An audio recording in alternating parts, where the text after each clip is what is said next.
स्वागत है आपका नॉलेज वर्ल्ड यूट्यूब चैनल पर। आज साइंस का सेट नंबर 17 को करेंगे। जो भी दोस्त पिछले वीडियो नहीं देखे हैं वो चैनल के प्लेलिस्ट में जाकर के वीडियो के देख लें, तथा जो भी नए हैं वो चैनल को सब्सक्राइब कर लें। अगर आपको इसका PDF चाहिए तो आप हमारे टेलीग्राम चैनल से जुड़ जाएँ, जिसका कि लिंक इस वीडियो के डिस्क्रिप्शन में दे दिया गया है। चलिए आज प्रश्न को देखते हैं। पहला प्रश्न है कि पृथ्वी की सतह पर गुरुत्वाकर्षण के कारण त्वरण के अनुपातिक होता है। त्वरण के अनुपातिक क्या होता है गुरुत्वाकर्षण के बराबर? देखिए जी बराबर फार्मूला होता है GM बटा आर स्क्वायर।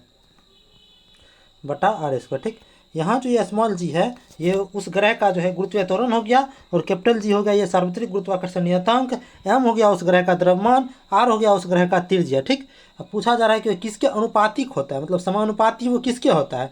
देखिए एक नियतांक है या कांस्टेंट है ये, तो इसको कांस्टेंट को जब हटाते हैं तो समानुपाती लगाते हैं, तो जी समानुपाती M बटा आर स्क्वायर। क्या हुआ? M बटा आर स्क्वायर की ये अनुपातिक हो जाएगा। ठीक, जो कि ऑप्शन नंबर ए में दिया हुआ है। इसका सही उत्तर हो जाएगा ऑप्शन नंबर ए। चलिए अगला प्रश्न है कि मान ले एक ग्रह मान ले जिसका कि द्रव्यमान और त्रिज्या पृथ्वी के द्रव्यमान और त्रिज्या के 1/3 है। यदि पृथ्वी पर गुरुत्वाकर्षण के कारण त्वरण का मान g है तो ग्रह पर इसका मान क्या होगा? देखिए एक पृथ्वी है, पृथ्वी का जो है द्रव्यमान है m और त्रिज्या है r, और एक दूसरा और ग्रह है जिसका कि द्रव्यमान है, क्वेश्चन में कह रहा है 1/3 है, तो m/3 हो जाएगा, और त्रिज्या जो है r/3 हो गया। ठीक, पृथ्वी गुरुत्वाकर्षण कारण त्वरण का मान g है, तो ग्रह पर इस ग्रह पर कह रहा है g का मान क्या होगा? तो g का बराबर होता है फार्मूला GM बटा आर स्क्वायर। तो g तो g ही रहेगा, और m की जगह रखेंगे हम m/3, तो m बटा 3 बटा आर स्क्वायर की जगह रखेंगे r बटा 3 का होल स्क्वायर, तो आर स्क्वायर होल स्क्वायर के ऊपर चला जाएगा 9, तो 3 तिया ही 9, क्या हो गया? ये 3g हो गया। ठीक, ये 3 को जब हम आगे करेंगे तो GM बटा आर स्क्वायर बचा, यानी कि 3g के बराबर हो गया, जो कि ऑप्शन नंबर डी में दिया हुआ है। चलिए अगला प्रश्न है, एक ग्रह की त्रिज्या और द्रव्यमान पृथ्वी की त्रिज्या और द्रव्यमान के से आधे है, तो इस ग्रह पर g का मान क्या होगा? देखिए पृथ्वी है, पृथ्वी का द्रव्यमान जो m है और त्रिज्या r है, और दूसरा एक ग्रह है जिसकी जो द्रव्यमान है आधा है, मतलब m/2 है, और त्रिज्या क्या है कि r/2 हो गया है। ठीक, तब क्या रहा है कि इस ग्रह पर जो है g का मान क्या होगा? देखिए पृथ्वी पर के लिए g बराबर होता है 9.8 मीटर पर सेकेंड स्क्वायर। g बराबर फार्मूला होता है कि GM बटा आर स्क्वायर। तो GM के लिए तो g रहेगा, और m की जगह m/2 रखेंगे, और r की जगह r/2 का होल स्क्वायर, यानी आर स्क्वायर बटे ऊपर में 4 चला जाएगा, तो 2 दूनी 4, यानी कि 2GM बटा आर स्क्वायर। ठीक ना, तो GM बटा आर स्क्वायर बराबर जो कि पृथ्वी का हो गया गुरुत्वीय त्वरण, उसको 9.8 रखेंगे तो उसका दुगुना हो जाएगा इसका उत्तर। तो 9.8 गुना 2 जब ऐसा करेंगे तो आएगा 19.6 मीटर पर सेकेंड स्क्वायर, जो कि ऑप्शन नंबर सी में दिया हुआ है। अगला प्रश्न है कि यदि एक साधारण लोलक पेंडुलम की लंबाई बढ़ा दी जाए तो इसका आवर्तकाल क्या होगा? देखिए साधारण लोलक जो है उसका आवर्तकाल बराबर फार्मूला होता है T बराबर 2π√L/g होता है। ठीक, जब इसके लंबाई को हम बढ़ाएंगे तो इसका आवर्तकाल भी क्या हो जाएगा? बढ़ जाएगा, क्योंकि एक दूसरे का समानुपाती है। तो इसका उत्तर हो जाएगा कि इसकी लंबाई बढ़ा दी जाए तो इसका आवर्तकाल क्या हो जाएगा? तो आवर्तकाल भी बढ़ जाएगा, जो कि ऑप्शन नंबर ए में दिया हुआ है। अगला प्रश्न है कि निम्नलिखित में से टायरन रिचार्ड किंग किसे कहा जाता है?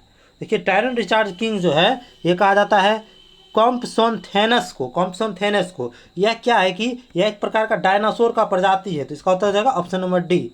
चलिए अगला प्रश्न है कि 1 मीटर लंबे सरल लोलक का आवर्तकाल लगभग डैश होता है। देखिए 1 मीटर लंबा सरल लोलक है तो इसका आवर्तकाल निकालिए, तो टी बराबर फॉर्मूला होता है 2π√L/g। तो 2π की जगह लिख देंगे 22/7 √L, 1 मीटर लंबा है, बटा g 9.8 या 10 लेते हैं।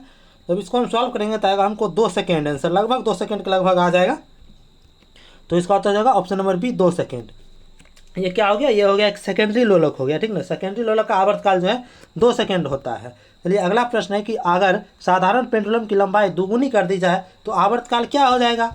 देखिए पेंडुलम की आवर्तकाल बराबर फार्मूला होता है, तुरंत देखे थे कि 2π√L/g। अगर लंबाई को हम दुगुनी कर देंगे तो ये √2 गुना हो जाएगा, क्योंकि ये 2 जो बाहर निकलेगा तो ये √2 के रूप में बाहर निकलेगा, और 2π√L/g बचेगा, तो क्या हो गया? √2 गुना हो गया। तो इसका उत्तर हो जाएगा ऑप्शन नंबर बी, इसका उत्तर हो जाएगा। चलिए अगला प्रश्न है कि पूर्णतः प्रत्यास्थ वस्तुओं का प्रत्यास्था गुणांक कितना होता है। देखिए पूर्णतः प्रत्यास्थ वस्तु कहे या प्रत्यास्थ वस्तु कहे, ठीक ना, तो उसका जो है प्रत्यास्था गुणांक 1 के बराबर होता है। अगर बोलेगा कि अप्रत्यास्थ वस्तु तो इसका प्रत्यास्था गुणांक जो है 1 से छोटा होता है, ठीक। अगर कहेगा पूर्णतः अप्रत्यास्थ वस्तु तो इसका जो होगा प्रत्यास्था गुणांक वो होगा 0 के बराबर। तो यह हमको कहा है पूर्णतः प्रत्यास्थ वस्तु यानी कि प्रत्यास्थ वस्तु, तो इसका क्या हो जाएगा, प्रत्यास्था गुणांक 1 हो जाएगा, जो कि ऑप्शन नंबर सी में दिया हुआ है। अगला प्रश्न है कि बॉयल के नियम के अनुसार क्या होगा। देखिए बॉयल का नियम कहता है कि पी यानी प्रेशर जो होगा व्युत्क्रमानुपाती होता है वॉल्यूम का, जब क्या होगा टेम्परेचर जो है ना कॉन्स्टेंट रहेगा, ठीक। देखिए अब इसी पर बन जाएगा। देखिए अगला इसका ऑप्शन देखते हैं कि नियत ताप पर नियत आयतन पर, तो नियत आयतन तो नहीं होगा, नियत ताप होगा, क्योंकि अभी तो हमने बताया कांस्टेंट होगा नियत, तो ये हो जाएगा। एक और है नियत तापमान, तो ठीक, इस दोनों में देखिए कौन होगा, तो इस दोनों में हो जाएगा ऑप्शन नंबर बी, जिसमें कि दिया हुआ है कि नियत तापमान पर दिए गए किसी गैस के द्रव्यमान के दाब तथा आयतन का गुणनफल स्थिर रहता है तथा पी भी बराबर जो है एक नियतांक होता है, ठीक। इसका उत्तर ऑप्शन नंबर बी हो जाएगा। अगला प्रश्न है कि एक ही तत्व के समस्थानिकों में क्या होता है। देखिए समस्थानिक में क्या होता है कि परमाणु संख्या समान होता है तथा परमाणु द्रव्यमान क्या होता है, भिन्न भिन्न होता है। तो परमाणु संख्या होता है ई, इसी को ही हम प्रोटॉन संख्या कहते हैं। तो प्रोटॉन संख्या क्या होगा, समान होगा, जो कि ऑप्शन नंबर सी में दिया हुआ है। अगला प्रश्न है कि रेडियम का अर्ध जीवन काल 1600 वर्ष है, तो बताएं कि 8 ग्राम रेडियम का कितने वर्षों में 1 ग्राम शेष रह जाएगा। देखिए इस क्वेश्चन को बनाने से पहले हम अर्ध जीवन काल को समझते हैं।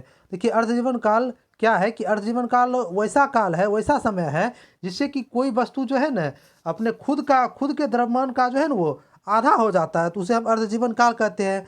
जैसे कि कोई है 2 ग्राम वस्तु है, वह जो है 1 ग्राम हो गया जितना समय में, उसे ही हम अर्धजीवन काल कहते हैं। चलिए अब प्रश्न को बनाते हैं। प्रश्न में कहा है कि रेडियम का अर्धजीवन काल 1600 वर्ष दे दिया गया, यानी कि रेडियम जो है खुद का आधा 1600 वर्ष में हो जाता है, ठीक। तो यह हमको बताया गया है कि 8 ग्राम रेडियम कितने वर्षों में 1 ग्राम शेष रह जाएगा। तो देखिए 8 ग्राम रेडियम जो है ये 4 ग्राम होने में इसको कितना वर्ष लगेगा, तो ये लगेगा 1600 वर्ष, क्योंकि 8 ग्राम जो है ये खुद का आधा हो गया 4 ग्राम, तो अर्ध जीवन काल 1600 ग्राम हो गया।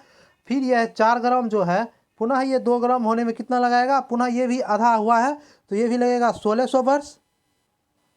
पुनः जो ये दो जो है पुनः 1 होने में कितना लगाएगा, 1600 वर्ष, क्योंकि ये भी आधा ही हुआ है। तो हमें पूछा है कि 1 ग्राम शेष रह जाने में, तो यहाँ देखिए 1 ग्राम शेष रह गया तो कितना समय लगेगा, तो 1600 वर्ष ये हो गया, 1600 वर्ष ये हो गया और 1600 वर्ष ये हो गया, तो इतना हो गया 4800 वर्ष लगा है टोटल। तो इसका उत्तर हो जाएगा ऑप्शन नंबर बी 4800 वर्ष।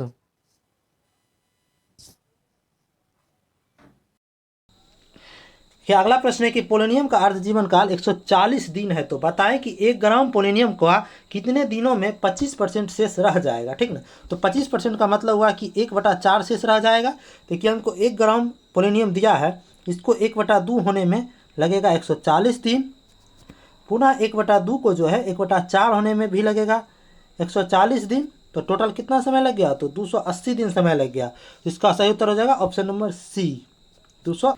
देखिए अगला प्रश्न है कि 90 ग्राम पानी में मौजूद मोल की संख्या डैश है। देखिए मोल की संख्या बराबर फार्मूला होता है कि दिया गया द्रव्यमान बटा आणविक द्रव्यमान। आणविक द्रव्यमान जो है जल है, तो जल का आणविक द्रव्यमान हो जाएगा 18 हो जाएगा, और दिया गया द्रव्यमान हमको 90 है बटे 18 क्या हो जाएगा, 18×5 = 90। इसका क्या हो जाएगा, मोल की संख्या 5 हो जाएगी, जो कि ऑप्शन नंबर बी में दिया हुआ है। चलिए अगला प्रश्न है कि हीलियम के 64 ग्राम में कितने मोल मौजूद होंगे। तो इसका भी वैसा ही निकलेगा, दिया गया द्रव्यमान 64 है बटा इसका परमाणु द्रव्यमान या आणविक द्रव्यमान क्या होगा, हीलियम का हो जाता है 4, तो 4 से कट जाएगा 16 बार में, तो 16 × 64।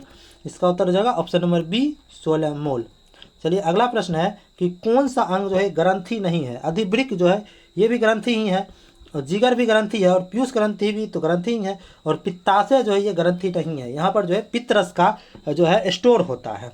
चलिए अगला प्रश्न है कि न्यूलैंड के अष्टक नियम केवल डैश तत्व तक लागू होता है।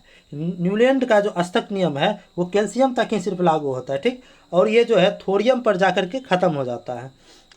देखिए अगला प्रश्न है कि उपयुक्त उत्तरों के साथ नीचे दिए गए वाक्यों को पूरा करें। पहला है कि पदार्थ की अवस्थाएं डैश नहीं होती है, पदार्थ की अवस्थाएं जो अस्थाई नहीं होती है, ठीक। अस्थाई जिसमें होगा तो ये दोनों संभव है। आप देखिए 2 नंबर दिया है कि पदार्थ की अवस्थाएं डैश को परिवर्तित कर बदली जा सकती है। पदार्थ की अवस्थाएं को जो है हम तापमान और दाब दे करके उसको हम बदल सकते हैं। इसका उत्तर हो जाएगा ऑप्शन नंबर बी। पहला में भरा जाएगा कि पदार्थ की अवस्थाएं जो है अस्थायी नहीं होती है। दूसरा में भरा जाएगा कि पदार्थ की अवस्थाएं तापमान और दाब देकर के उसको परिवर्तित की जा सकती है, यानी बदली जा सकती है।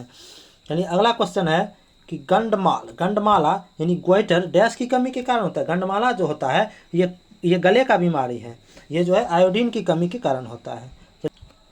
अगला प्रश्न है कि निम्नलिखित में से कौन सा जैव रेत पानी फिल्टर के संदर्भ में सही नहीं है। ठीक, देखिए इसका आप ऑप्शन देखते हैं। ऑप्शन ए है कि यह रोग जनकों को निष्क्रिय करता है या मारता है। देखिए बालू वाला जो फिल्टर होता है ये रोग जनकों को निष्क्रिय करता है, थोड़ा मोड़ा करता है।